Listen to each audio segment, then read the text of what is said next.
네, 4페이지 거래처 등록부터 시작해 보도록 하겠습니다.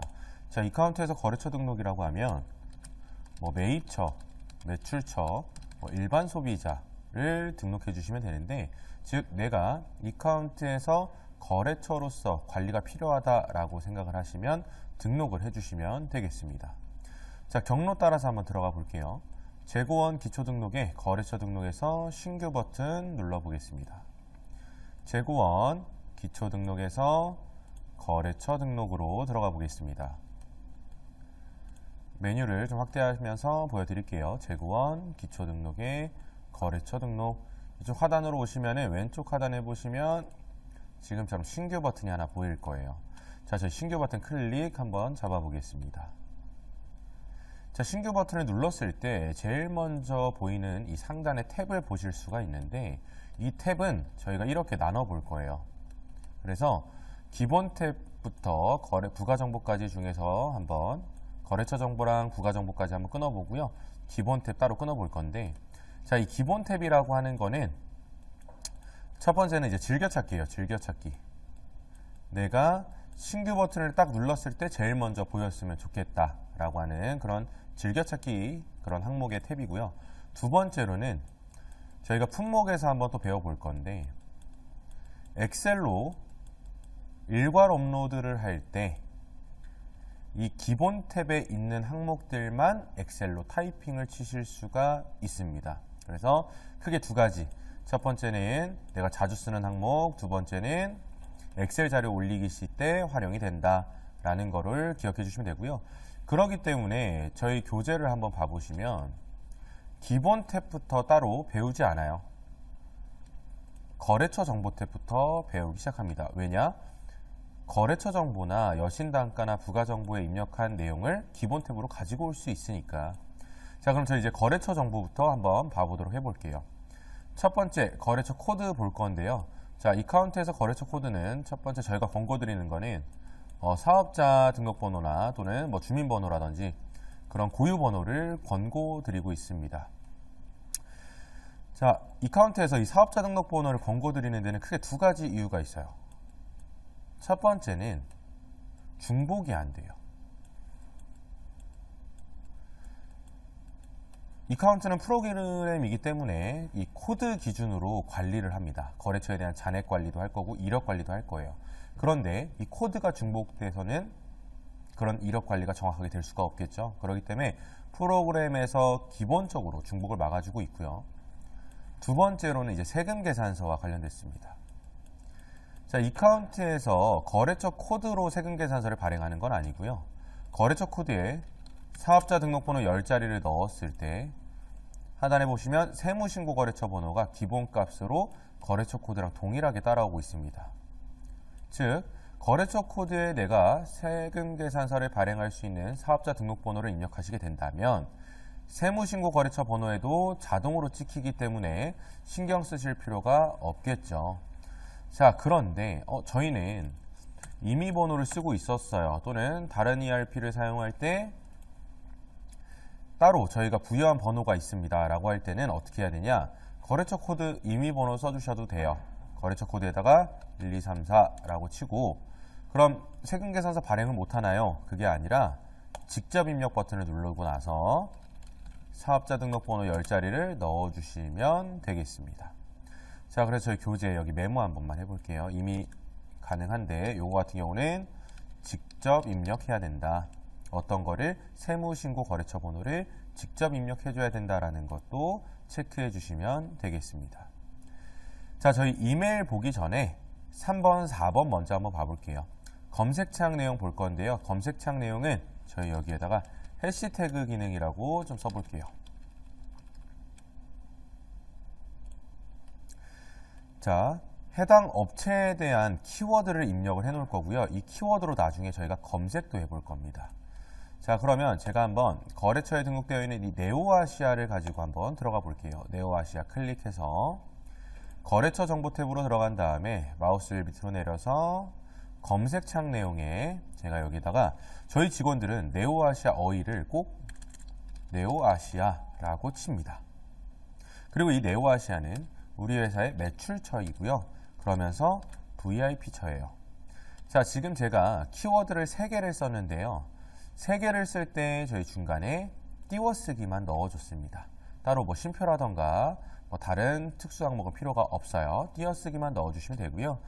이 상태로 그대로 저장 눌러보시면 검색창 내용이 이렇게 추가가 된 걸 확인할 수가 있게 됩니다. 자, 그러면 이거를 상단 입력 후 엔터라는 이 카운트에 퀵서치라는 기능이 있는데요. 여기에다가 제가 네오아시아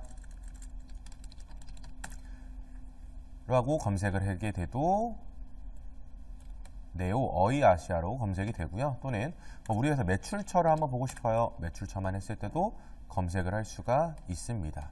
즉 해당 업체의 키워드를 입력해주고 키워드를 가지고 검색할 때 쓴다라고 생각하시면 되겠습니다. 자, 4번째 외화거래처에 대해서 볼 건데요. 이 업체랑 우리가 외화로 거래할 때 이 외화거래처를 설정을 해줄 겁니다. 자, 외화거래처 똑같이 제가 네오아시아 거래처를 클릭해서 거래처 정보 탭으로 들어간 다음에 마우스 휠을 밑으로 내려 볼게요. 자, 그럼 여기 보시면 외화거래처라고 있습니다. 기본값은 사용 안 함으로 되어 있어요. 자, 근데 이 드롭다운 버튼을 한번 눌러 보시게 되면 자, 이렇게 외화가 등록이 되어 있는데요. 이거는 제가 등록을 해놨기 때문에 나와 있는 거고, 만약 고객님들께서 한 번도 등록하신 적이 없다라고 하면 나오지 않을 거예요. 자, 그럼 이제 이 외화를 추가하는 거는 저희 교재에 경로가 나와 있습니다. 재고원 기초등록의 외화 등록, 재고원 똑같이 기초등록의 외화 등록으로 들어가서 외화를 등록해 줄 수 있는데요. 저희 한번 들어가서 등록해 볼게요. 외화 등록 들어간 다음에 왼쪽 하단에 똑같이 신규 버튼 눌러줘요. 자, 외화 코드 동일합니다. 중복되지 않는 코드 넣어주시고요. 뭐 N화, 환율은 변동이다 그럼 비워놓으세요. 그리고 나서 저장 버튼 눌러주시면 저희 외화 등록이 된 거고요. 다시 거래처 등록으로 들어갔을 때 네오아시아를 클릭해보고 거래처 정보 탭에서 마우스를 밑으로 내려서 외화 거래처에 사용 안 함되어 있는데 이걸 딱 클릭을 잡아보시면 제가 외화 등록 메뉴에서 등록한 외화를 확인할 수가 있습니다. 자, 꼭 이렇게 외화 등록 가서 등록을 하실 필요는 없고요. 하단에 이 추가 버튼 보이실 거예요. 이 추가 버튼 한번 클릭해 보셔도 아까 저희가 외화 등록 메뉴에서 했었던 등록과 동일한 값을 입력하는 것을 보실 수가 있겠습니다. 그래서 여기에서 추가 버튼 눌러서도 해주셔도 상관없다라는 것도 기억해 주시면 되겠습니다. 자, 저희가 오늘 교육에서는 외화거래처는 따로 사용 안 함으로 처리하고 교육을 진행을 해보도록 하겠습니다. 자, 그럼 저희 이제 두 번째 이메일을 볼 건데요. 이메일은 대표 이메일 등록하는 것 말고 추가로 등록할 수 있다라고 되어 있는데 이 추가로 등록하는 방법에 대해서 한번 말씀드려 보겠습니다. 자, 네오아시아 땅 클릭해서 거래처 정보로 갔어요. 그리고 나서 하단에 내려보시면 중간에 이메일 있습니다. 자, 여기에다가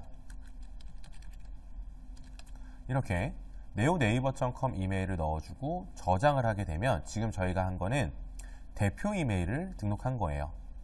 그런데 대표 이메일 외에 추가하는 방법은 이메일 항목에서 클릭을 딱 해봤을 때 이 FM 버튼이 하나 보일 거예요. 여기서 추가 버튼을 클릭해서 들어갑니다. 추가. 자, 그럼 모바일 이메일 다중 등록이라고 해서 이제 새로운 창이 하나 나올 거고요. 여기에다가 추가로 등록하고 싶으신 이메일을 넣어주시면 됩니다. 자, 근데 저는 여기에서 이메일 새로 등록하고 끝나는 게 아니라 하나 상황적인 가정을 한번 들어볼게요. 자, 어떤 상황이냐면 우리 세금계산서라던가 다른 이메일은 네이버.com으로 보내줘도 돼. 그런데 거래명세서만큼은 우리 회사 구매팀으로 갔으면 좋겠어 라고 합니다. 자, 이런 상황에서 내가 다중 이메일을 등록해놓고 끝나는 게 아니라 요 밑에 보시면 메뉴별 수신자 설정이라는 기능이 있어요. 즉, 이 카운트에서 이 메뉴를 쓰게 되면 그러면 이쪽으로 이메일을 보내줘라 라는 이런 수신자 설정을 잡을 건데요. 자, 메뉴별 수신자 설정 한번 딱 클릭 잡아 보겠습니다. 자, 그럼 유형명이라는 건 어떤 걸 의미하냐면 이 기본 옆에 있는 이 항목을 의미해요. 그러면 여기에는 조금 더 직관적인 유형명을 적어주시면 좋겠죠. 그래서 유형명에다가 저는 거래명세서라고 한번 적어 볼 거고요. 적용 메뉴라고 하는 건 뭐냐면 이 카운트에서 어떤 메뉴를 쓸 거냐라는 거를 설정해 줘야 됩니다. 자, 설정 버튼 눌러보시면 자, 저희가 오늘 뒤에서 배울 내용이에요. 이 카운트에서는 판매 입력이라는 메뉴를 사용하시게 되면 거래명세서가 자동으로 만들어집니다. 자, 그렇기 때문에 거래명세서를 보낼 거니까 이 판매의 거래명세서를 연결시켜 줄 거고요. 체크하고 적용 눌러주면 불이 들어오는 걸 확인할 수 있고 이 상태로 저장을 눌러주게 됐을 때 새로운 항목 값이 나오는 걸 확인할 수가 있겠습니다.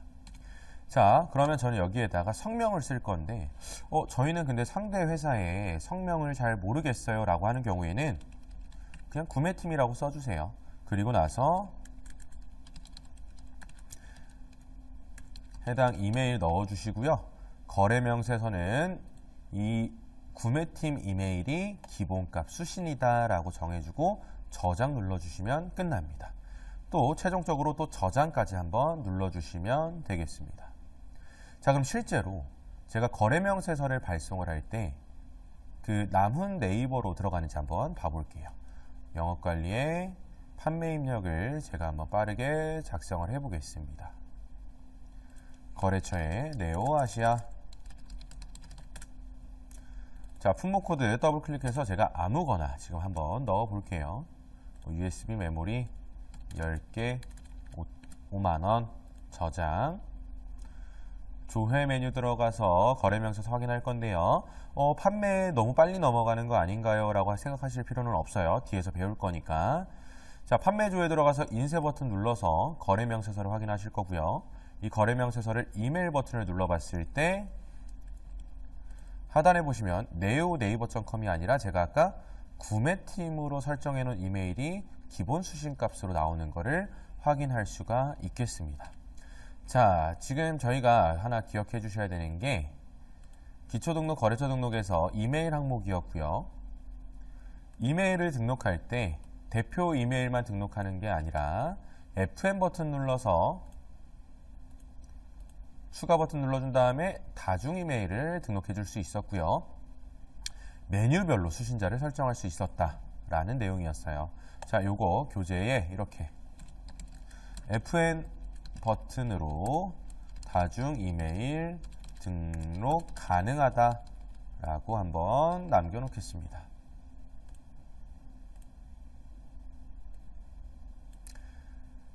자, 여기까지 메모를 한번 해주시면 저희 오늘 거래처 정보 탭에 대해서는 한번 마무리를 한 거고요. 그 밑에 있는 여신단가 탭을 한번 들어가 볼 건데 여신단가 탭에서는 저희 담당자 하나 볼 거예요.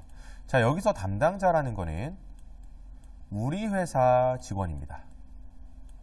우리 회사 담당자를 의미해요.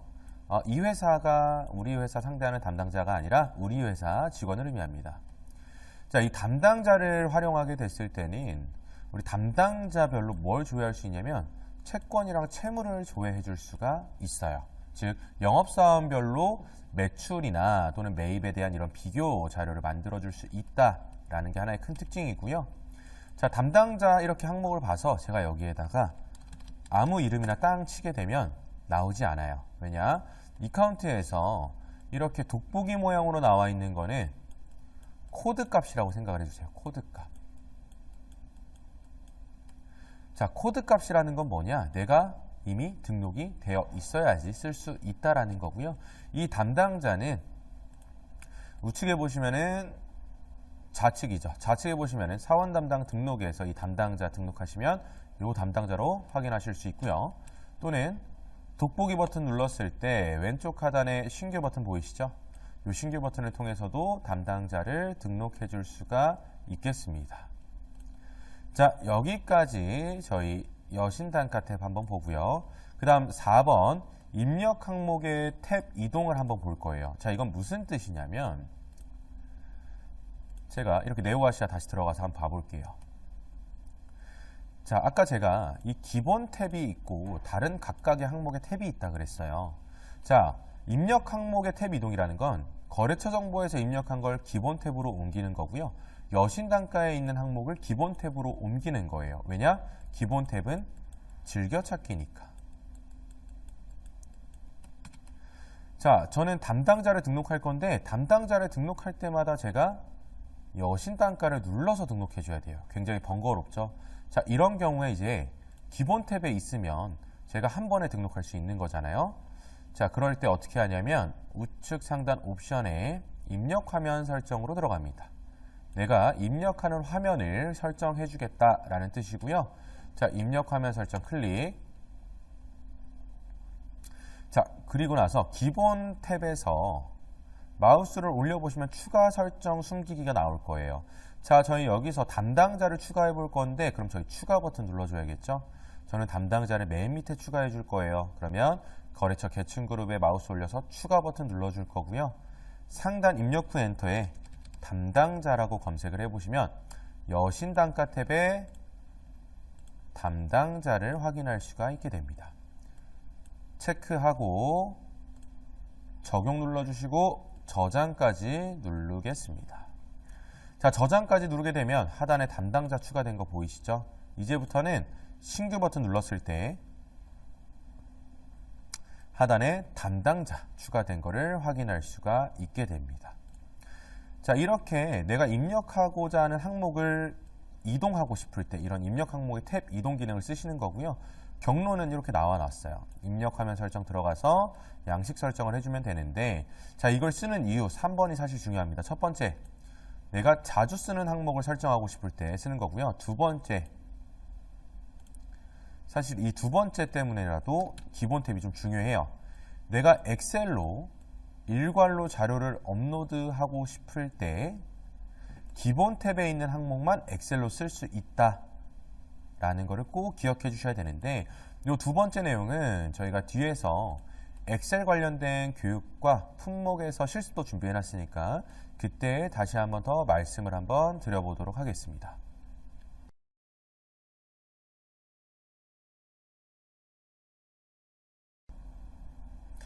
네, 저희 그러면 다음 페이지 엑셀 자료 올리기 한번 이어서 한번 봐보도록 해보겠습니다. 자, 방금 전에 거래처 등록할 때 신규 버튼 눌러서 한번 해봤을 때는 하나씩 등록하는 거였어요. 근데 사실 하나씩 등록하시기에는 이미 거래처나 너무 자료들이 많이 있을 겁니다. 자, 일괄로 업로드하기 위해서 이런 엑셀 자료 올리기를 사용을 할 건데요. 크게 이 카운트는 두 가지가 있어요. 웹 기반형과 설치형이 있습니다. 자, 웹 기반형은 웹 기반이기 때문에 등록 화면 하단에 웹 자료 올리기라는 클릭이 있습니다. 자, 저희가 뒤에서 조금 더 실습으로 배워볼 내용은 요건데 설치형이라서 이 웹자료 올리기는 제가 한번 보여드리도록만 해볼게요. 자, 똑같이 거래처 등록 들어와서 신규 버튼을 눌러주시는 게 아니라 우측 하단에 보시면은 웹자료 올리기라고 있어요. 자, 이 웹자료 올리기 땅 클릭을 잡아보시면 자, 거래처 등록에서 엑셀 서식을 내려받을 수가 있습니다. 자, 여기서 엑셀 서식 내려받기 눌러주시고, 자, 그럼 템플릿이 하나 나올 거예요. 엑셀을 한번 켜보면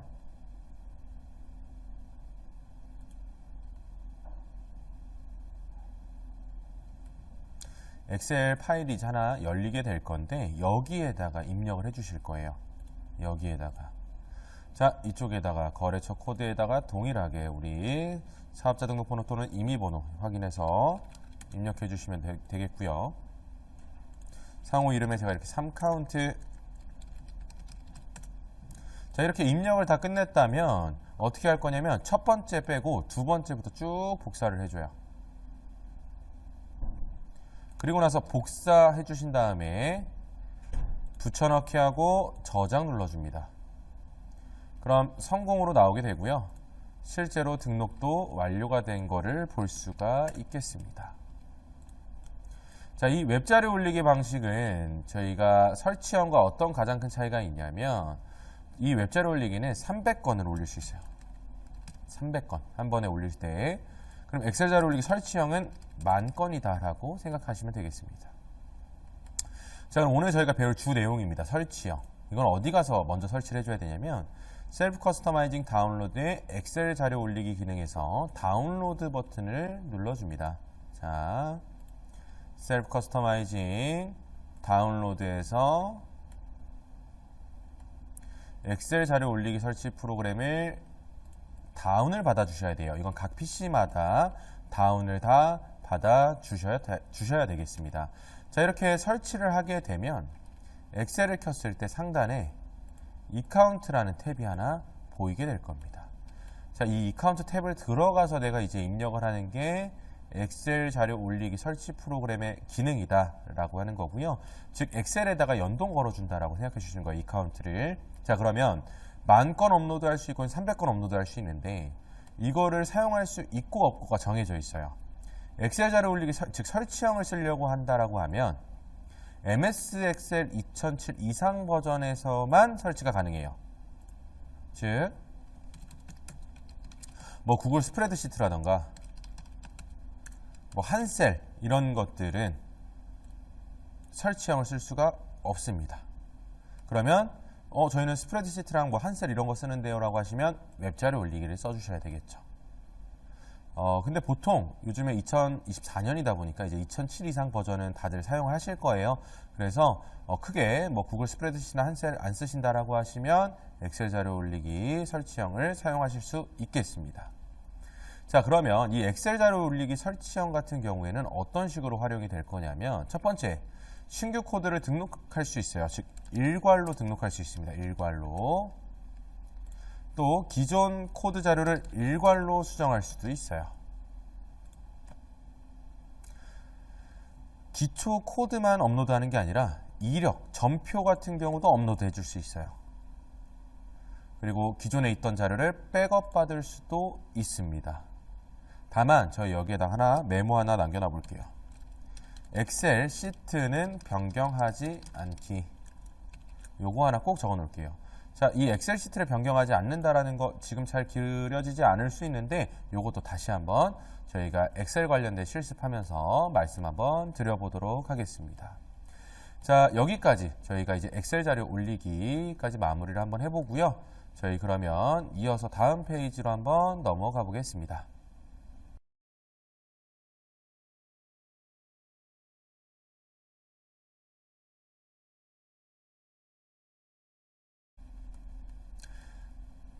저희 다음 페이지 창고 등록 보겠습니다.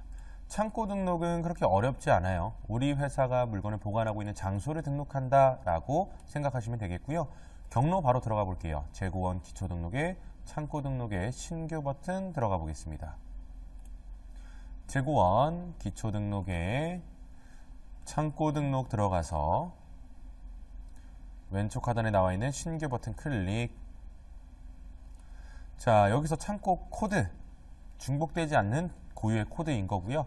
5자리 한도 내에 넣어주시고 창고명, 우리 회사가 보관하고 있는 창고의 이름 넣어주시면 되겠습니다. 자, 구분값을 보면 공장과 공장 외주비 관리가 있는데 오늘 같은 유통 수업에서는 창고만 언급을 드리도록 하겠습니다. 자, 이렇게 각 창고 코드를 입력해 주시고 해당 창고 입력 다 해주시면 왼쪽 하단에 저장 버튼 눌러주면 창고가 저장되는 것을 확인하실 수가 있겠습니다. 그런데 저희 교재 보시면은 추가로 창고랑 공장과 외주비 공장에 대한 간단한 차이점을 좀 정리를 해놨어요. 그래서 혹시나 이 내용 좀 궁금하시다 싶으신 분들은 이 내용 한번 참고해 주시면 좋겠습니다.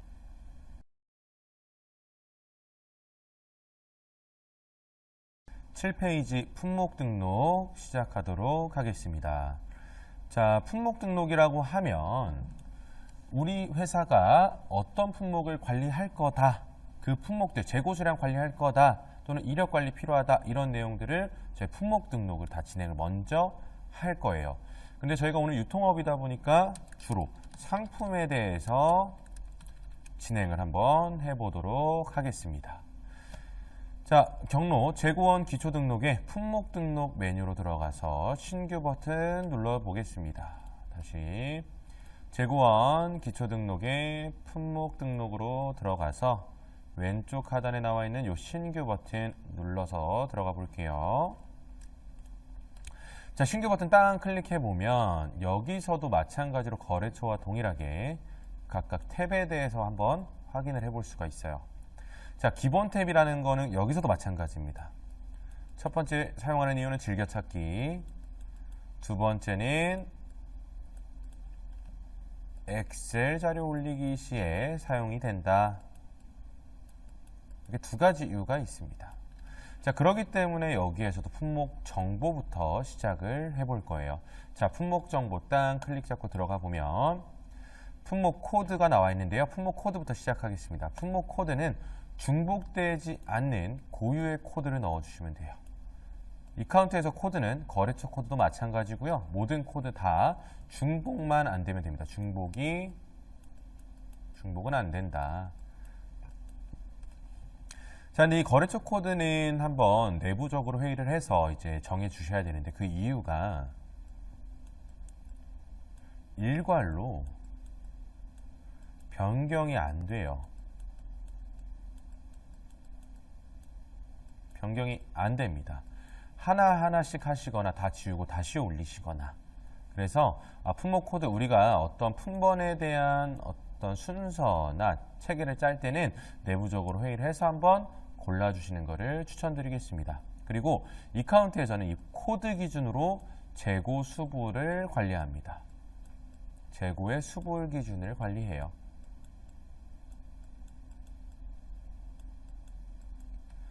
그렇기 때문에 코드의 역할은 굉장히 좀 중요하다라고 생각할 수 있고요. 자, 그 다음 밑에 나와 있는 품목명. 말 그대로 이 품목의 이름이죠.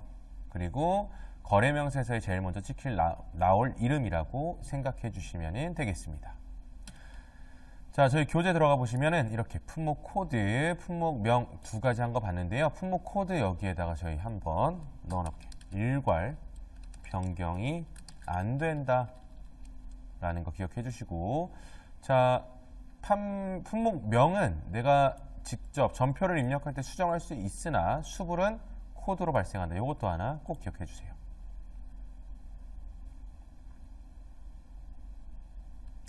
자, 품목명 같은 경우는 50짜리 한도 내에 또는 100짜리 한도 내에서 입력해 주시면 되겠고요. 자, 규격이라고 하는 거는 사실상 이제 스펙이 되겠죠. 스펙.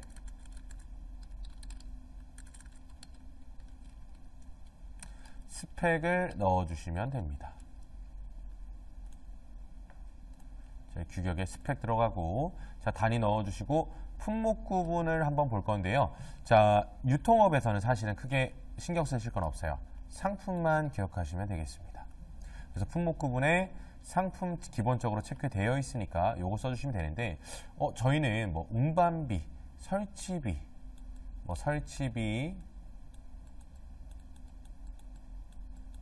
자, 운반비들 저희는 이런 좀 추가적인 기타 비용들이 있는데 요거는 저희 상품 아닌데 뭐로 해야 되나요? 라고 하는 경우에는 무형상품을 등록해서 활용해 주시면 되겠습니다. 그래서 저희 교재에다가 이렇게 한번 써볼게요. 운반비, 택배비는 무형상품으로 체크. 요것도 하나 팁으로 좀 기억해 주시면 좋겠습니다. 자, 그럼 여기서 한번 5번과 한번 이어볼게요. 재고 수량 관리라고 되어 있는데 이게 어떤 걸 의미하냐면 내가 이 품목에 대해서 재고 수량을 이 카운트에서 카운팅을 해서 볼 거다면 사용, 보지 않을 거다라고 하면 사용 안함 처리하시면 되겠습니다. 즉 저희가 방금 전에 했었던 무형상품 같은 경우 저희 운반비가 몇 번 나갔는지 요거 재고 수량 관리가 필요할까요? 필요 없겠죠. 자, 그런 경우에는 사용 안함 처리해주면 카운팅 되지 않는다라는 거 하나 기억해 주시면 되겠습니다. 그게 저희 교재에 나와 있는 것처럼 자, 재고 수량 관리를 사용으로 하게 되면 이제 재고 수량을 체크하겠다. 사용 안함 처리한다라는 건 뭐냐? 재고 수량 관리를 하나 안 하겠다. 필요 없는 품목. 예를 들어서 수리비나 애누리, 즉 이런 게 사실상 위의 상단과 연결이 되는 무형상품이 될 수 있겠죠. 자, 그래서 자, 이렇게 무형상품 같은 경우에는 재고 수량 관리 사용 안함 처리한다는 것도 기억해 주시고요. 또는 그 외적으로 이거는 너무 작은 품목이라서 너무 소모품이라서 재고 수량 관리를 못할 것 같아요 라고 하는 경우에도 상품이어도 안 하실 수 있겠죠. 그래서 필요가 없는 경우에는 사용 안함 처리해 주시면 되겠습니다.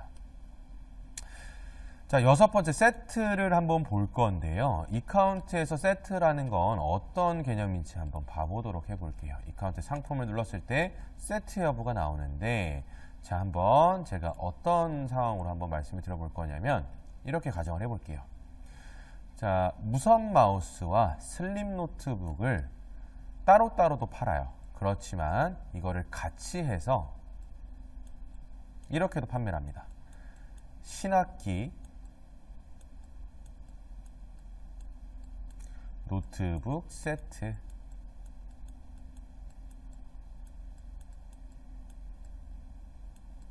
노트북 세트를 판매를 하기도 합니다. 자, 그런데 이 세트를 할 때 이 두 개를 포장을 해야 되는데 이 포장을 판매하는 당시에 해요. 즉, 노트북을 사러 온 사람한테 무선 마우스 같이 사시면 신학기 노트북 세트로 조금 더 저렴하게 사실 수 있습니다. 자, 보통 세트는 무선 마우스가 10,000원, 노트북이 뭐 60만 원이다 라고 했을 때 61만 원에 파는 게 아니라 뭐 59만 원에 파는 거예요. 자, 이런 경우에 조금 더 회전율, 세트 품목에 대한 회전율이 조금 더 빨라질 수 있겠죠. 자, 지금처럼 이렇게 얘기를 해줘요. 두 개를 같이 사시면, 신학기 노트북 세트를 사시게 되면 59만 원으로 드립니다. 자, 그러면 어차피 무선 마우스 있으면 좋을 것 같은데 라고 해서 이런 노트북 세트를 사실 수도 있겠죠. 자, 이런 경우에 저는 판매를 하면서 무선 마우스랑 슬림 노트북을 같이 담아줄 겁니다. 자, 이럴 때 이제 뭘 눌러줄 거냐면 품목을 새롭게 하나 등록하는 거예요. 자, 제가 신규 버튼 눌러서 이렇게 한번 해보겠습니다. G905 신학기 노트북 세트라고 할 거고요. 자, 이 품목 구분은 세트가 맞는데 이 품목은 상품이 맞는데 이 품목은 세트예요. 세트 여부에 사용 처리해 주시고 저장을 눌러줘야 되겠습니다. 자, 이게 무슨 뜻이냐? 세트 여부에 사용을 한다라는 건 뭐냐? 그 품목은 세트 품목이다 라는 거고요. 이카운트에서 재고 관리를 할 때 슬림 노트북 세트를 팔더라도 무선 마우스랑 슬림 노트북이 하나씩 마이너스 1씩 감소가 돼야 됩니다. 그쵸? 신학기 노트북 세트는 이 두 가지를 구성해서 만든 거니까요. 자, 이런 경우에 저희가 이제 하나를 더 구성품을 연결을 해줄 건데요. 그걸 어디 가서 하냐? 재고원 생산 외주에 BOM 들어가서 진행을 할 거예요. 자, BOM을 들어가 봤을 때 상단에 여기 세트라고 보일 겁니다. 세트를 땅 클릭을 잡아보시면 신학기 노트북 세트, 즉 제가 방금 등록해 놓은 걸 확인할 수 있고요. 품목 코드를 땅 클릭을 잡아보면 여기에다가 구성품을 넣어주는 거예요. 신학기 노트북 세트 한 개 만들 때 자, 어떤 게 들어가냐면 슬림 노트북이 하나 들어가고요. 또 무선 마우스가 들어갑니다. 슬림 노트북 하나에 무선 마우스 2개를 줄 거예요. 자, 이렇게 신학기 노트북 세트에 대한 구성품을 등록을 하는 곳, 이곳이 바로 재고원 생산 외주에 BOM 소유량 조회에서 이 품목 코드를 클릭해서 넣어주는 겁니다. 자, 이 경로는 저희가 교재에 넣어놨어요. 세트 품목에 대해서 구성품을 넣는 경로, 구성품 입력 경로라고 적어볼게요. 구성품을 입력하는 경로를 한번 넣어 놓은 거고요. 여기 들어가서 우리가 구성품 넣어주면 돼요. 그러면 이거를 출고시킬 때, 판매할 때 어떻게 판매 입력을 할 거냐면 판매 입력 들어가서 제가 여기다가 써줍니다. 자, 네오아시아한테 노트북 세트 한 대를 65만 원에 팔았어요. 자, 이렇게 입력하고 그냥 저장 버튼을 누르게 되면 출력물에 재고 현황 들어가서 검색을 해봤을 때 신학기 노트북 세트 하나가 마이너스가 된 거를 보실 수가 있겠습니다. 자, 이렇게 되면 우리 재고 관리가 틀린 거죠. 왜 그러냐? 노트북 세트를 하나 팔았다라는 거는 마우스가 2개가 감소해야 되고요. 또 노트북이 하나가 감소해야 됩니다. 그렇기 때문에 재고 관리가 지금 틀어진 걸 볼 수 있어요. 자, 제가 다시 영업관리에 판매조에 들어가서 이 해당 전표를 딱 클릭을 잡아 볼 건데, 그 전에 메모리 팔았던 거 내가 한번 냅두고 신학기 노트북 세트 한번 들어가 볼게요. 자, 여기서 신학기 노트북 세트만 팔았다고 쓰시는 게 아니라 상단에 플러스 버튼을 눌러서 생산입고 원이라는 것도 하나 만들어 줄 거예요.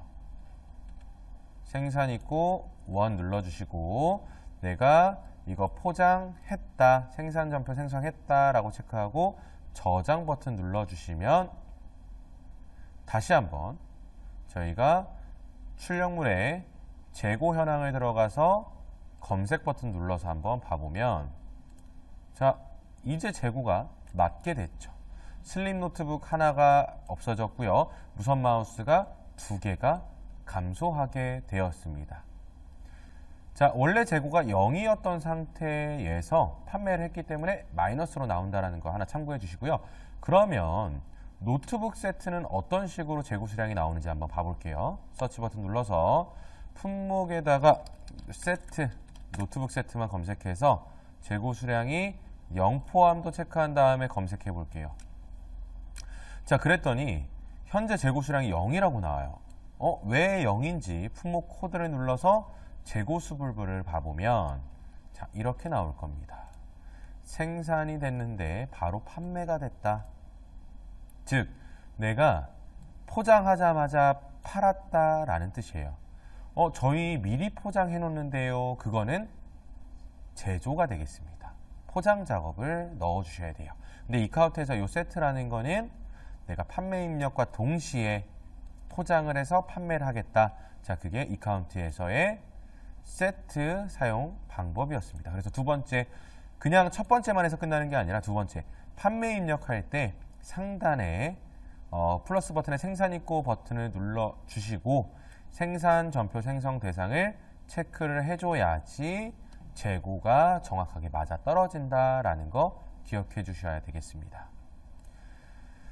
자, 그 다음 저희 다시 기초 등록으로 들어가서 품목 등록에서 이번에는 신학기 노트북 세트로 이어서 한번 봐볼게요. 저희 교재 나와 있는 것 중에 밑에 나와 있는 바코드 한번 보겠습니다. 자, 이 카운트에서 이 바코드라는 거는 내가 실제 있는 번호를 여기다 넣어줘도 되고요. 또는 저희 바코드를 만들어서 써보고 싶어요 라고 하실 때도 넣어주셔도 되겠습니다. 자, 바코드 입력하고 그대로 저장 버튼 눌러주시면 되는데, 이 바코드를 단순히 기록으로 끝나는 게 아니라 번호 체크하고 바코드 버튼 눌러보면 바코드를 인쇄해서 만들 수도 있겠습니다. 그래서 이 바코드 형식 같은 경우에는 이렇게 바코드 인쇄 방법 눌러보시면 이렇게 어떤 바코드 타입별로 쓸 수 있다라는 거 양식 설정을 통해서 바코드 사용하실 수 있고요. 출력해 주시면은 출력한 걸 그대로 입력 화면에서 찍어서 활용을 해 주실 수가 있겠습니다. 그래서 바코드를 출력해서 활용할 수 있다. 어디서 활용하냐? 입력 화면에서 내가 입력 항목에 품목 코드에 딱 놓고 바코드를 찍게 되면 그 해당 품목이 불러져 온다라는 거 하나 기억해 주시면 되겠습니다. 자, 그럼 저희 다시 기초 등록으로 들어가서 신학기 노트북 세트 들어가서 이번에 품목 정보 탭 한번 볼게요. 자, 품목 정보 탭에서 이번에 볼 거는 마우스 내렸을 때 바로 이 품목 그룹입니다. 자, 품목 그룹이라고 하면 저희 이제 보통 동일한 성질을 가진 이런 품목들을, 동일 성질, 성격의 품목들을 그룹핑한다라는 표현을 쓰죠. 그룹화한다 라는 때 쓰는 겁니다. 근데 이 이카운트에서 이 품목 그룹을 쓰게 되면 어떻게 활용을 할 수가 있냐면, 출력물 등을 조회할 때 특정 그룹만 조회할 수가 있습니다. 또는 저희가 품목 리스트를 보고 싶은데, 또는 재고 수량을 보고 싶은데 품목 어떤 특정 그룹의 품목만 리스트를 보고 싶거나 수량을 보고 싶거나 할 때도 품목 그룹 기능을 써줄 수가 있는데, 즉 검색 조건으로 활용이 됩니다.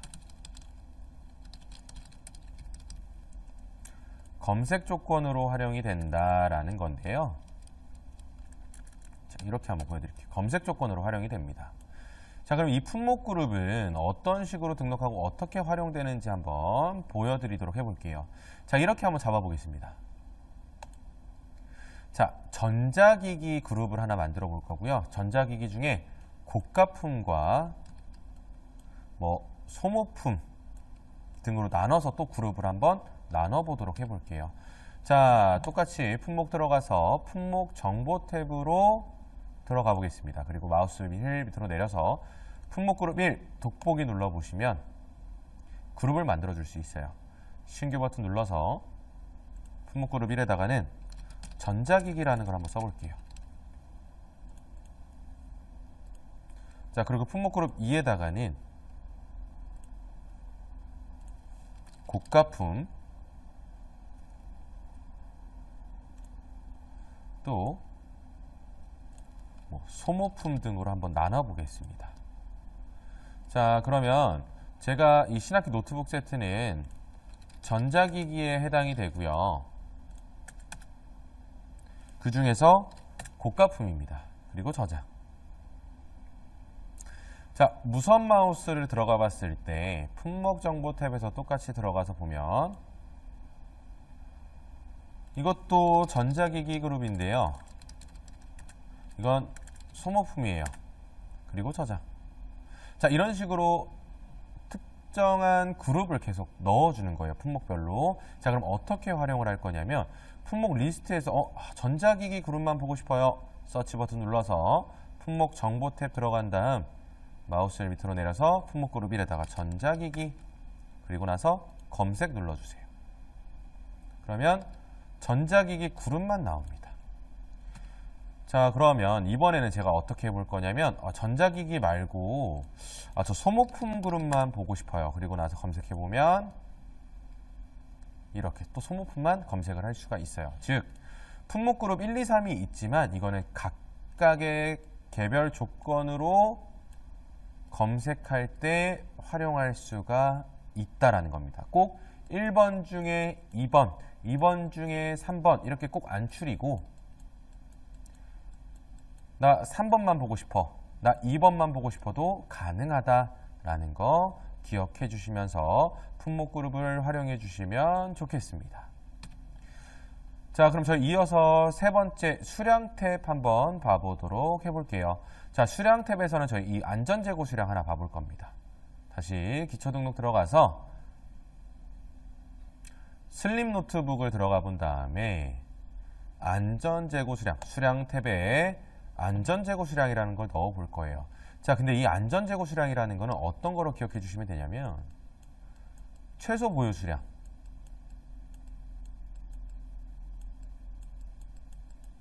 최소 보유 수량이라던가 또는 뭐 세이브 스탁이라던가 이런 식으로 우리 회사의 특정 재고들에 대한 적정 재고량, 최소한에 가지고 있어야 되는, 또는 세이브 스탁으로 우리가 가지고 있어야 되는 이 내용들에 대해서 등록을 해주는 겁니다.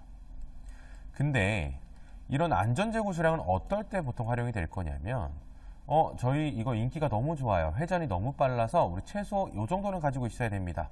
그런 것들도 안전재고 수량 관리해 주시면 좋고요. 또는 이거는 저희가 수입품이라서 들어오는데 굉장히 오래 걸려요. 그래서 최소 100개 남았을 때 저희 발주 넣어야 됩니다. 자, 이런 경우에도 안전재고 수량 활용할 수가 있겠습니다. 자, 그럼 안전재고 수량을 입력하는 건 쉬워요. 여기다가 내가 수량 100, 1000 입력하고 저장 눌러주시면 되는데, 자, 이 안전재고 수량을 입력했다라고 해서 끝나는 게 아니라 저희 출력물 가서 조회할 때도 활용할 거예요. 출력물에 재고 현황을 들어갔을 때 그대로 한번 우선 검색해 보면, 자, 붉은색으로 나오는 거 하나 혹시 보이실 거예요. 자, 이 카운트의 재고 현황에서 검색을 했을 때 붉은색으로 나온다라는 거는 바로 안전재고 이하다 라고 이해를 해주세요. 안전재고 이하 수량으로 떨어지면 재고 현황에서 붉은색으로 표기가 되도록 됩니다. 그런데 마우스 같은 경우는 안전재고 수량을 넣은 적이 없는데 붉은색으로 나오네요. 자, 이건 왜 그러냐면 기초 등록에서 무선 마우스를 한번 클릭해서 수량 탭을 들어간 다음에 보면 안전재고 수량이 어떻게 돼 있죠? 0으로 돼 있죠. 즉 0보다 적기 때문에, 즉 마이너스라서 재고의 현황에서 볼 때 빨간색으로 보여진다라는 거 하나 기억해 주시면 되고요. 그래서 혹시나 재고가 지금 맞지 않은 상태에서 재고 현황을 봤을 때 붉은색으로 나온다. 마이너스가 붉은색으로 나오나, 그게 아니라 안전재고보다 이하인 경우에는 이렇게 붉은색으로 표기된다라는 거 참고해 주시면 되겠고요. 또는 재고 현황에서 내가 안전재고 미만인 것만 보고 싶어요. 서치 버튼 눌러서 기타의 안전재고 미만 표시 체크하고 검색 눌러주세요. 자, 그러면 안전재고 미만인 것들, 즉 재고 수량이 붉은색으로 보이는 것들은 다 확인하실 수가 있겠습니다. 자, 그럼 저희 여기에다가 또 하나 메모 하나 남겨놔 볼게요. 재고 현황에서 기타의 안전재고 미만 표시 체크 후 안전재고 미만 재고만 확인 가능하다. 자, 둘 다 빨간색이니까 하나가 좀 잘 안 보이죠? 요거는 그럼 제가 노란색 음영을 하나 넣어 놓을게요. 자, 재고 현황에서 안전재고 미만 표시를 체크해서 안전재고 미만 재고만 확인 가능하다라는 것도 하나 기억해 주시면 되겠습니다. 자, 네 번째 단가 탭 이어서 보도록 해보겠습니다. 자, 들어가서 제가 이렇게 슬림 노트북 품목 들어간 다음에 이번에는 단가 탭을 한번 눌러서 들어가 볼 거예요. 자, 이 단가 탭을 눌러서 딱 봤을 때 제일 먼저 보이는 게 입고 단가와 출고 단가가 눈에 보이실 겁니다. 자, 입고 단가라는 건 구매 관리에서 가장 먼저 나오는 단가, 출고 단가라는 건 영업 관리 메뉴에서 가장 먼저 나오는 단가라고 생각하시면 되고요. 그렇기 때문에 가장 기본적으로 사용이 되는 기본적인 단가라고 생각하시면 되겠습니다. 자, 그럼 단가 A, B, C 이거는 이제 어떨 때 활용이 되냐면 저희는 출고 단가를 볼 때 이렇게 80만 원으로 적혀 있지만 뭐 온라인가, 도매가, 소매가 이런 다른 단가에 대한 내용도 있어요. 자, 이런 경우에 이 카운트에서 어떻게 활용해야 되나요? 라고 말씀을 해주실 때 이런 단가 A, B, C를 활용할 수가 있겠습니다. 자, 그럼 단가 A, B, C를 그대로 쓰는 게 아니라 이름도 바꿔서 사용을 할 거예요. 이름 어디서 바꾸냐면 옵션에 입력 화면 설정에 들어가서 똑같이 단가 탭으로 들어간 다음에 단가 A에 마우스를 올려보면 설정이라는 버튼이 있을 거예요.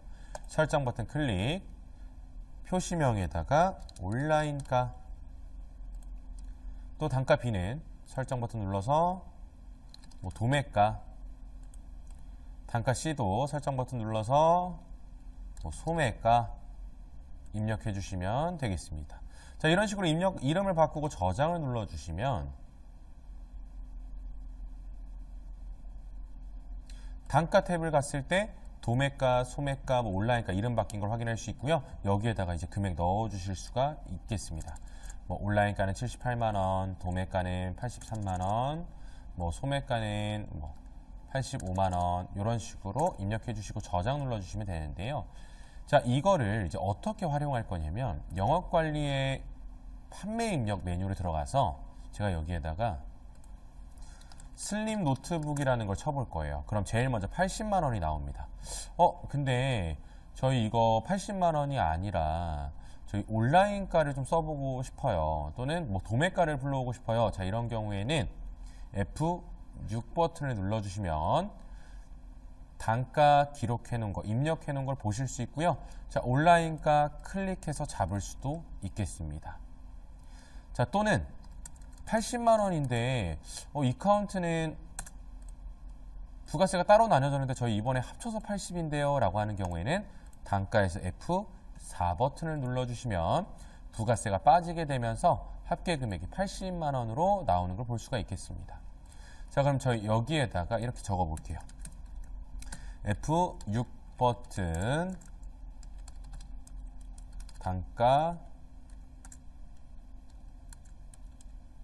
단가표 불러오기 또는 F4 버튼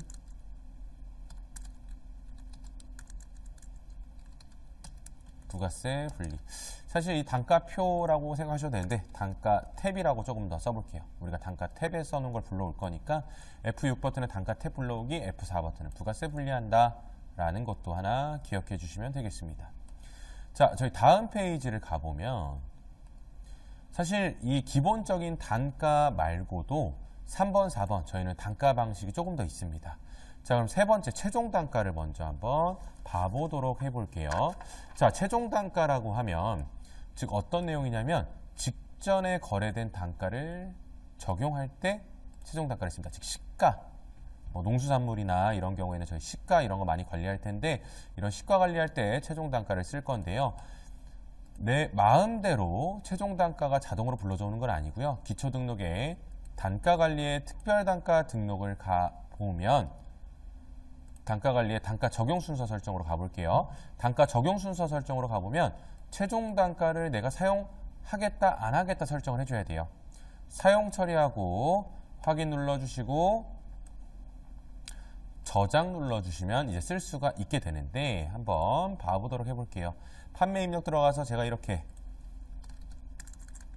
이번엔 구피플 코리아한테 무선 마우스를 하나를 5,000원에 줬어요. 그리고 저장 눌러줍니다. 그리고 나서 판매 입력 들어가서 제가 여기다 똑같이 구피플 코리아에 무선 마우스를 입력하게 됐을 때 마지막에 입력한 단가 5,000원이 불러져 오기 시작했죠. 자, 이 기능이 바로 최종 단가의 기능입니다. 즉 제일 마지막에 썼던 단가를 불러져 오게 하는 거. 기초 등록의 단가 적용 순서 설정에서 이 최종 단가 하나 기억해 주시면 되겠습니다. 자, 이 경로에 대해서 저희 교재 이렇게 정리해 놨어요. 재고원 기초 등록 단가 관리에서 단가 적용 순서 설정에서 최종 단가를 사용하겠다라고 체크하고 저장해 줘라 라는 거 기억해 주시면 되겠습니다. 자, 그럼 네 번째 특별 단가라고 나와 있는데, 자, 이 특별 단가는 어떤 의미로 가장 많이 사용이 되냐면 저희 슬림 노트북이 일반적으로 80만 원에 판매가 되지만 저희한테 되게 많이 사가는 업체는 60만 원에 줄 거고요. 좀 덜 사가는 업체는 90만 원에 줄 거고, 즉 거래처별로 품목의 단가 그룹을 나누고 싶을 때 보통 이 특별 단가 기능을 써줄 수가 있겠습니다. 자, 이 만드는 경로는 이제 여기 하나, 둘, 세 가지로 경로가 나와 있는데 제가 한번 화면을 통해서 보여드릴게요. 자, 첫 번째 기초 등록 단가 관리에서 이번에 특별 단가 등록으로 들어갑니다. 그리고 여기서 신규 버튼이 보이는데 이 신규 버튼을 눌러보면 뭘 만들 수 있냐면 특별 단가 그룹을 만드는 거예요. 자, 신규 버튼 클릭. 그러면 특별 단가 그룹 코드 똑같이 중복되지 않는 고유 코드 넣어주시고요. 특별 단가 그룹명은 이제 어떤 식으로 설정을 해줄 수가 있냐. 첫 번째, 거래처별로도 할 수 있고요. 두 번째, 어떤 그룹을 지어줄 수도 있어요. VIP 또는 도매, 소매 이런 그룹을 지어줄 수가 있는데 이거 두 개의 차이는 뭐냐면 품목별로 단가가 어떻게 다르냐 이 뜻입니다. 만약에 저희는 VIP 중에서도 이 안에서 또 나뉘어져요.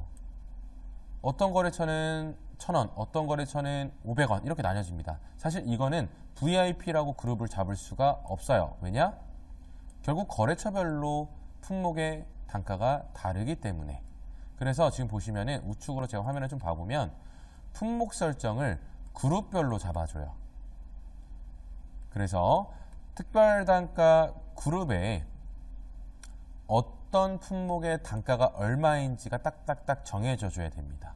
만약 품목 기준으로 단가가 똑같다라고 하시면 500원 그룹, 1,000원 그룹이 되실 수도 있겠죠. 그래서 특별 단가 그룹을 정할 때는 기준을 잡아 주실 때 거래처별로 품목별로 단가가 다 다른지 또는 어떤 특정 그룹별로 품목 금액을 다르게 할 수 있는지 첫 번째 그거를 판단해 주셔야 되겠습니다.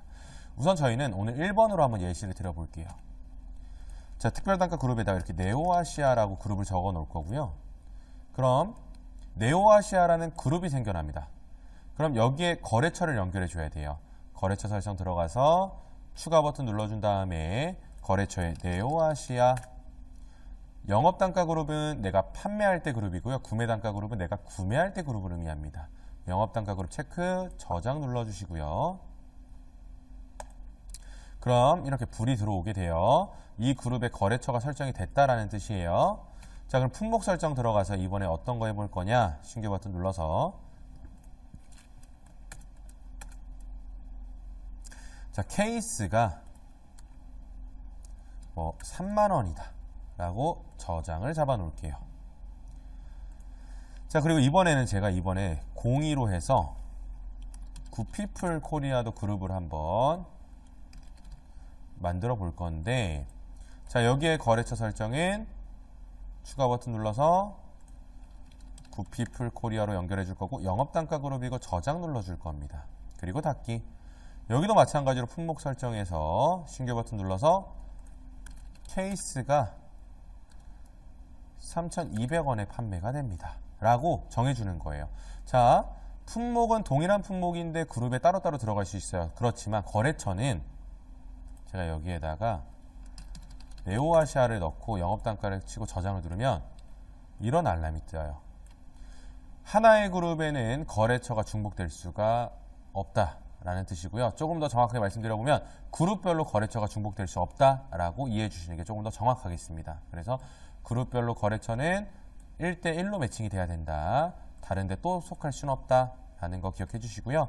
자, 그 다음에 두 번째 단가 적용 설정이라는 곳을 들어가서 거래처별 특별단가 품목별이라는 거를 사용 처리해 주셔야 돼요.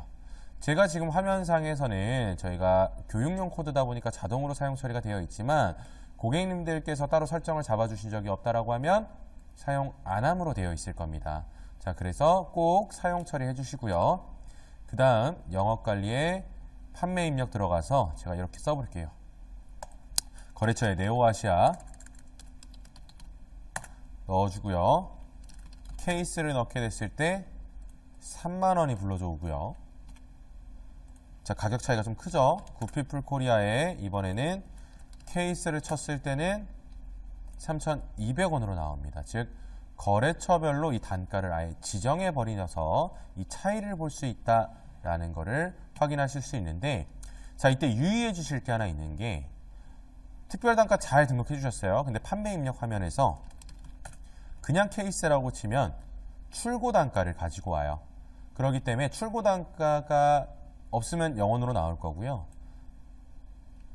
그리고 나서 여기에다가 제가 거래처를 치게 돼도 단가의 변화는 없게 됩니다. 왜냐? 특별단가 등록을 할 때 잘 생각해 보시면 어디 거래처에 어떤 품목이 얼마다를 설정을 해놨죠. 그렇기 때문에 거래처를 먼저 입력해 주셔야 된다는 거 꼭 기억을 해 주셔야 되겠습니다. 자, 여기까지 저희 단가 탭을 한번 마무리할 건데, 이 외에 단가 설정 방법에 대해서는 저희 교재 마지막 페이지에 단가 설정 방법 정리를 좀 해놓은 게 있어요. 그래서 우리 회사에 어떤 단가 방법이 잘 맞을지 한번 판단해서 활용해 주시는 것을 추천드리도록 하겠습니다. 자, 여기까지 저희 품목 등록에 대해서 한번 단가 탭까지 마무리를 하면서 품목 등록을 마무리해 보도록 하겠습니다.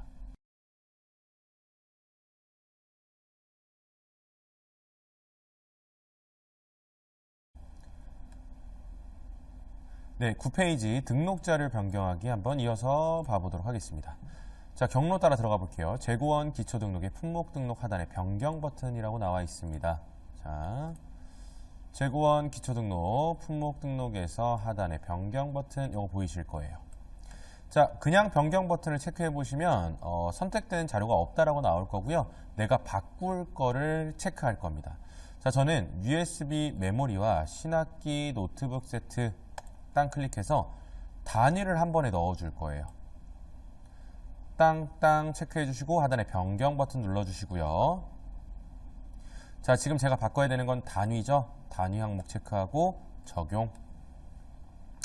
여기 단위에다가 제가 EA라고 넣어 줄 건데 한 번에 넣어 줄 거예요. 상단의 품목명을 단위로 바꾸고 EA라고 체크하고 적용을 눌러주시면 일괄적으로 적용이 되고요. 이대로 저장.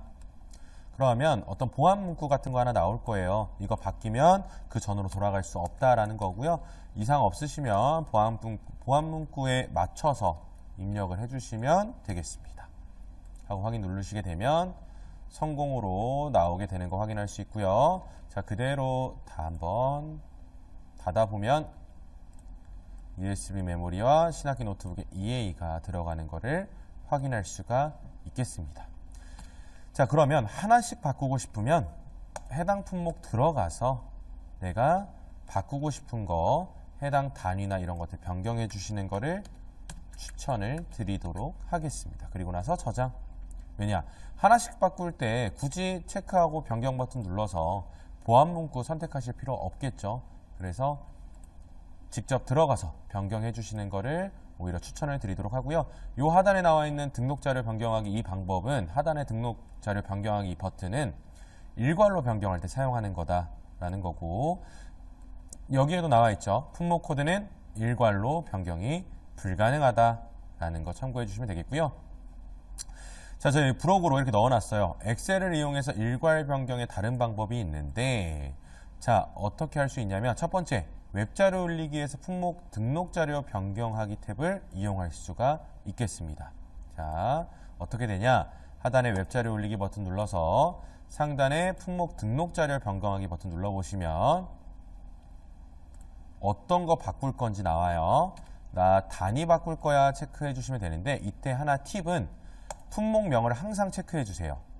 품목명을 꼭 체크해 주시고 그대로 적용 버튼 눌러 주셔야지. 왜냐?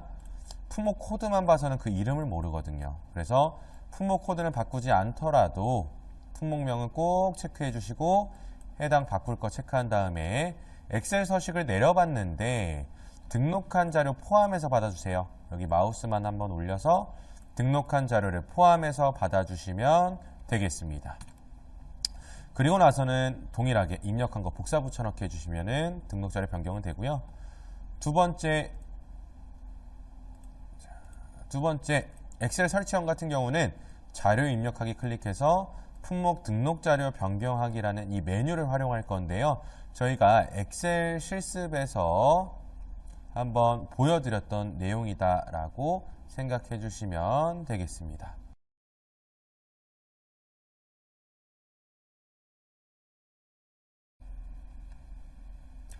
(9페이지) 5번 기초 실사 수량 등록 보겠습니다. 자, 결국에 방금 전에 저희가 등록했던 품목 등록을 하게 되는 순간 이 카운트에서는 품목 재고 수량은 0이에요. 자, 그렇기 때문에 재고 수량을 강제로 넣어주는 작업을 할 건데요. 그 작업이 바로 재고 조정이라는 거고, 기초 수량을 등록하는 방법에 대해서 한번 배워볼 겁니다. 즉, 초기 수량 세팅 방법이라고 기억해 주시면 되겠습니다. 자, 그럼 경로 한번 들어가 볼게요. 재고원, 기타 이동의 재고 조정에서 재고 실사 조회로 한번 우선 들어가 볼 거고요. 재고원, 기타 이동의 재고 조정에서 재고 실사 조회로 들어가 보겠습니다. 자, 재고원, 기타 이동에서 재고 실사 조회로 들어갈 거고요. 자, 여기에서 저희가 볼 거는 오늘 배워볼 내용은 두 가지 중에 단계별 재고 실사에 대해서 한번 배워볼 거예요. 자, 단계별 재고 실사 딱 클릭을 잡으면 일자 위에서부터 상단의 내용이 나오는데, 자, 위에 일자부터 한번 봐볼게요. 일자, 즉 몇 일자 기준의 재고 수량인지인 겁니다. 그래서 보통 저희가 좀 추천드리는 방식은 어떤 방식이냐면 문 닫은 날짜, 마감한 날짜예요. 자, 24년 1월 17일로 되어 있는데 한번 작년에 수량을 넣었다라고 한번 해볼게요. 자, 23년 12월 31일자에 그 해를 마감하기 전에 재고 수량을 봤더니 A 제품이 100개가 있어요. 자, 이걸 내가 강제로 이 카운트에 넣어줄 때 이 날짜는 며칠로 해주시면 되냐면 23년 12월 31일로 해주시면 돼요. 결국에는 재고 실사의 요 해당 일자는 내가 2월 받을 날짜의 하루 전날을 넣어주시는 거예요. 즉, 이 카운트에 내가 1월 1일부터 제품 A를 100개를 가지고 시작해야지 라고 하신다라면 그 전날짜인 12월 31일자로 100개로 재고 수량을 넣어주면 되겠습니다. 자, 그러면 다음날 저는 이 100개로부터 물건을 팔고 사고 진행을 하겠죠. 그 내용에 맞춰서 진행을 해줘야 되기 때문에 재고 조정을 하실 때 이 일자는 조금 더 쉽게 말씀드려보면 내가 시작하는 날짜에 마이너스 1일로 해주세요. 2월을 받은 날짜에 하루를 빼주세요. 그렇게 진행해 주시면 되겠고요. 담당자 누가 재고 조정한 거다. 창고 어디 거 재고 조정한 거다 라고 넣어주시면 되겠습니다. 자, 저는 그럼 이렇게 한번 해볼게요. 자, 23년 12월 31일 기준으로 해서 본사 창고에다가 재고를 넣을 거고요. 어떤 품목을 넣을 거냐면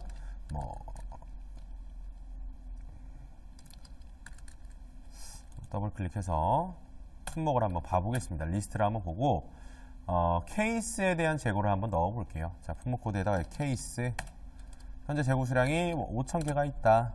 12월 31일 날.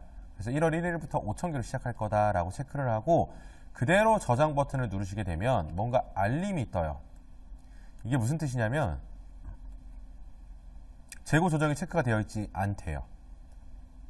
즉, 이 버튼이 체크가 되어 있지 않다라는 겁니다. 이 버튼이 체크가 되어 있지 않다라는 거는 장부에 반영이 되지 않는다라는 거고요. 세 번째 내용은 뭐냐면 실사 전표, 즉 내가 실제로 카운팅 해놓은 전표만 입력을 한 후에 조정 전표 이 카운트에 반영시킬 수 있다, 후에 별도로 반영시킬 수 있다라고 이해해 주시면 되겠습니다. 자, 이 상태에서 확인 버튼을 누르시게 되면 자, 이렇게 나와요. 맨 여기가 비어 있어요. 조정 전표가. 즉, 단계별이라고 하면 1단계와 2단계로 나뉘어지는데 1단계는 실사예요. 실사라고 하면 우리 창고에 지금 어떤 게 몇 개 있다 체크하는 게 실사고요. 2단계가 조정이라고 생각하시면 되겠습니다. 조정이 즉 이 카운트에 반영되는 기준이에요.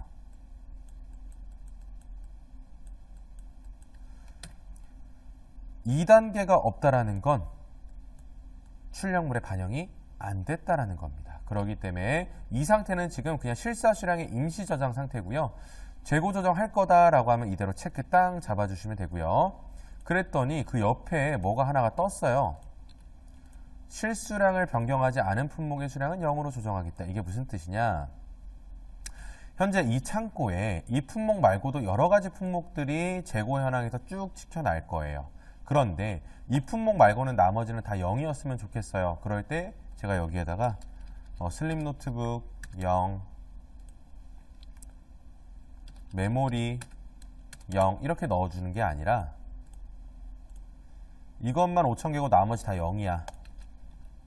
실수량 변경하지 않은 품목은 다 0으로 그냥 강제로 바꿔버리겠다라는 뜻입니다.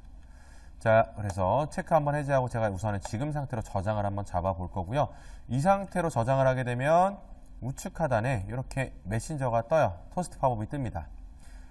단계별 재고 실사가 완료되었습니다. 즉 2단계까지 끝났다라는 거고요.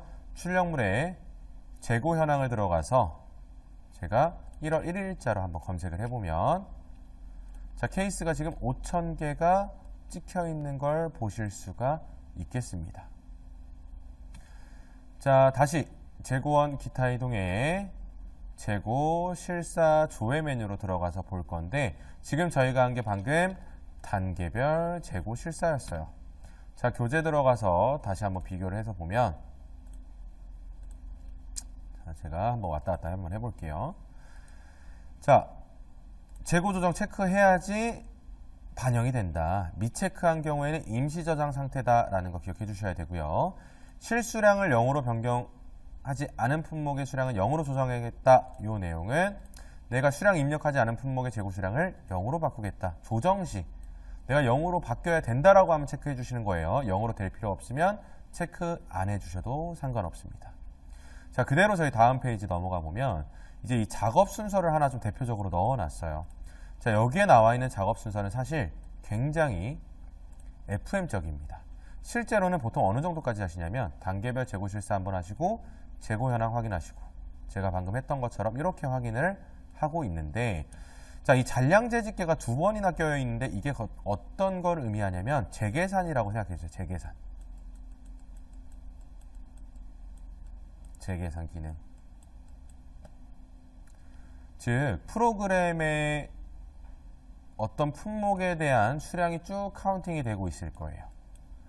근데 이거에 대해서 내가 미리 프로그램은 계산을 한번 해놓습니다. 그럼 이 계산된 걸 가지고 이어서 더해주는 계산 방식을 사용을 할 건데 중간에 하나 수량이 바뀌어 버렸어요. 자, 그런 경우에 프로그램은 처음부터 끝까지 여기까지 다시 계산을 해줘야 되죠. 이 기능이 재계산이에요. 즉 과거 이력이 바뀐 게 있으면 다시 계산해주겠다라는 뜻으로 해석해 주시면 되고요.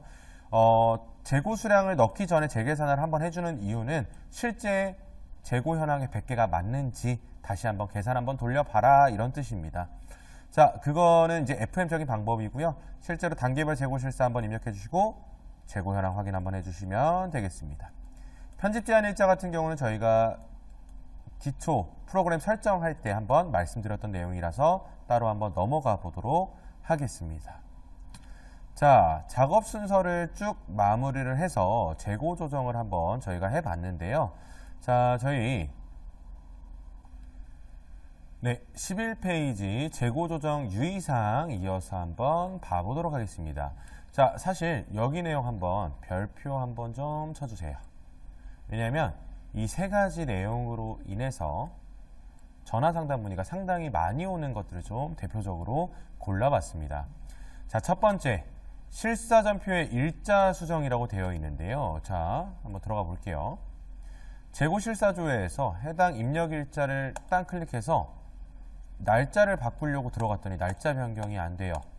자, 왜 그러냐면 단계별 재고 실사는 아까 제가 1단계와 2단계가 있다라 그랬어요. 2단계가 반영되어 있으면 1단계의 날짜를 바꿀 수가 없습니다. 그럼 어떻게 해야 되냐? 2단계를 먼저 삭제해 줄 거예요. 2단계 삭제는 어디서 하냐? 그 하단에 보시면은 재고 조정조회라는 재고 실사조회 하단에 바로 밑에 있습니다. 재고 조정조회로 들어가서 해당 전표 클릭하고 선택 삭제 눌러주시고 확인 눌러주시면 끝나요. 그리고 나서 다시 재고 실사 조회로 들어가 보시면 해당 입력 일자를 다시 한번 눌러봤을 때 이 일자의 FM 버튼 보일 거예요. 자, 여기에서 일자 변경 체크해 주시고 날짜를 1월 1일이었다 라고 이렇게 체크해서 바꿔주시면 날짜는 끝납니다. 날짜 변경은. 자, 근데 이때 유의해 주실 거, 날짜를 바꿨는데 2단계 전표 자동으로 안 생겨요. 해당 입력 일자 딱 클릭해서 하단에 재고 조정 버튼 눌러주시고 저장해 주셔야 되겠습니다. 자, 일자 수정하는 거 방법 굉장히 간단했습니다. 자, 근데 이때 조정 전표 지울 때 많이들 걱정하시는 게 제가 힘들게 입력해 놓은 실사 전표가 지워지는 거 아닌가요? 라고 생각하실 수 있는데 방금 제가 보여드렸을 때 전혀 지워지지 않았죠? 그래서 조정 전표 2단계를 지워도 1단계는 지워지지 않는다라는 거 하나 기억해 주시면 되겠습니다. 자, 두 번째, 조정 전표 생성 이후에 장부 수량에 영향을 주는 거래 내역을 입력하거나 수정하거나 삭제했을 때에 대한 내용인데요. 뭔가 굉장히 이 표현이 어려워요. 이번에 대한 표현이니. 근데 제가 이거를 상황적인 예시로 한번 보여드려 볼게요. 자, 1월, 12월,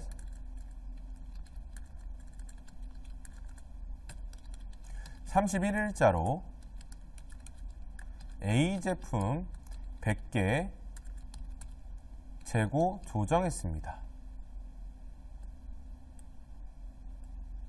근데 이 행위를 한 날짜는 1월 5일이에요. 1월 5일 날. 그리고 나서 제품 A가 100개로 잘 넘어온 걸 확인을 했는데 과거에 12월 23일 날짜에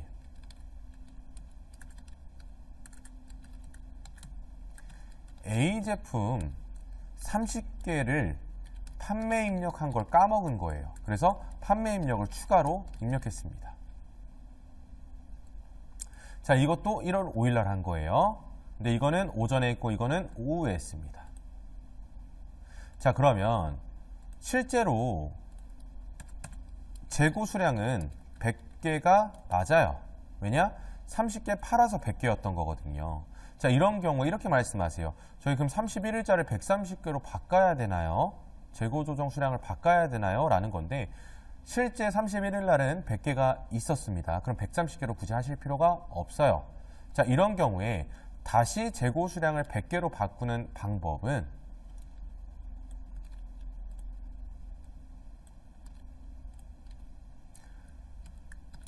재저장 버튼 눌러줍니다. 최초에 재고 조정을 했던 전표를 다시 찾아가요. 그리고 나서 저장 버튼을 다시 누를 거예요. 자, 이게 무슨 뜻이냐? 제가 화면을 통해서 한번 보면 재고 실사 조회로 들어간 다음에 해당 전표 클릭하고 다시 저장 버튼만 눌러주시면 끝난다라는 뜻이에요. 이게 뭔가 표현적으로 봤을 때는 굉장히 어려운 내용처럼 느껴질 수 있는데 결국에는 시점의 차이입니다. 프로그램 입장에서. 다 같은 날짜지만 실제로 시간은 다 달라요. 그럼 프로그램이 인식하는 거는 계속 새롭게 재계산을 하고 있다는 뜻이에요. 31일 날 100개로 했는데 23일 기준에 30개를 판매 입력해버리면 프로그램은 재고 수량을 70개로 찍어줄 거고요. 이 70개가 틀렸다, 다시 100개다라고 하면 이 날짜로 다시 들어가서 재고 조정 버튼을 다시 한번 저장해주면 끝난다라는 내용입니다. 그래서 교재에 보시면은 해결 방법이 되게 간단해요. 재고 실사 조회 메뉴에서 해당 전표 찾아서 저장 버튼 눌러줘라. 이 방법이 끝입니다. 그럼 2번 같은 경우에는 저희 전화상담 문의로 어떤 식으로 오냐면 재고 조정했는데 재고 수량이 틀어졌어요. 또는 재고 조정이 이상해요. 라는 식으로 해서 문의를 남겨주시는데 보통 그럴 때 상담에 대한 내용을 확인해 보면 요 2번의 경우가 꽤 많이 있었다라는 거 참고해 주시면 좋겠습니다. 자, 그리고 세 번째, 입력하지 않은 품목의 수량 0을 이 조정 체크를 잘못했을 경우에요. 지금 어떤 뜻이냐면 재고 조정을 했어요. 근데 재고 조정 체크했더니 이 버튼도 나와서 이것도 그냥 같이 체크하고 저장 버튼 눌러버렸습니다. 그리고 확인을 그냥 눌러버렸어요. 자, 이 상태에서 출력물 가서 재고 현황 간 다음에 1월 2일 날짜로 제가 재고를 봤더니 다른 게 하나도 안 나와요. 다른 게 다 0이 돼 버렸어요. 자, 이런 경우에 어떻게 하냐면 다시 기타 이동에 재고 실사 조회로 들어가서 해당 전표를 찾아서 들어간 다음에 체크한 걸 풀어주시면 되고 그 다음 저장 버튼 눌러주시면 돼요. 간단하죠? 그래서 이 체크를 해제하거나 해주시거나 체크가 안 되어 있으면 들어가서 필요하시면 해주시면 되고요. 내가 잘못 체크했을 땐 해제해 주시면 되겠습니다. 자, 이렇게 재고 조정 시 유의사항 3가지 한번 봤고요. 네 번째 4번에 출력물 네 번째 출력물 다시 한번 봐보겠습니다. 네 번째 출력물 봐보겠습니다. 그 중에서 저희 재고 조정 현황 한번 봐볼 거고요. 자, 재고 조정 현황 한번 들어가 볼게요. 재고 조정 현황. 기타 이동 재고 조정에서 재고 조정 현황 들어온 다음에 그대로 검색 버튼을 눌러보시면 내가 재고 조정한 거, 즉 2단계 반영한 거를 보실 수가 있고요. 저희 이거 한번 볼게요. 장부 수량, 실사 수량, 조정 수량. 자, 이게 어떤 거냐면 장부 수량은 ERP 수량이에요. ERP, 즉 이카운트 재고 현황에 있었던 수량이고요. 실사 수량은 실제 입력한 수량입니다. 실제 내가 입력한 수량이고 조정 수량은 실사에서 장부 수량을 뺀 게 조정 수량이 되겠습니다. 그렇기 때문에 사실상 제일 중요한 건 요거죠. 실사수량은 내가 체크해서 입력해 주셔야 되는 거고요. 조정수량은 알아서 계산될 거고, 장부수량은 뭐 0이거나 또는 틀린 수량이 있을 수도 있겠죠. 그래서 꼭 실사수량이 제일 중요한 값이다. 이것만 기억해 주시면 되겠습니다. 자, 여기까지 하시게 되면 저희가 11페이지 마무리한 거고요. 즉 기초 세팅에 대한 재고 조정까지 마무리한 내용이다라고 생각해 주시면 되겠습니다.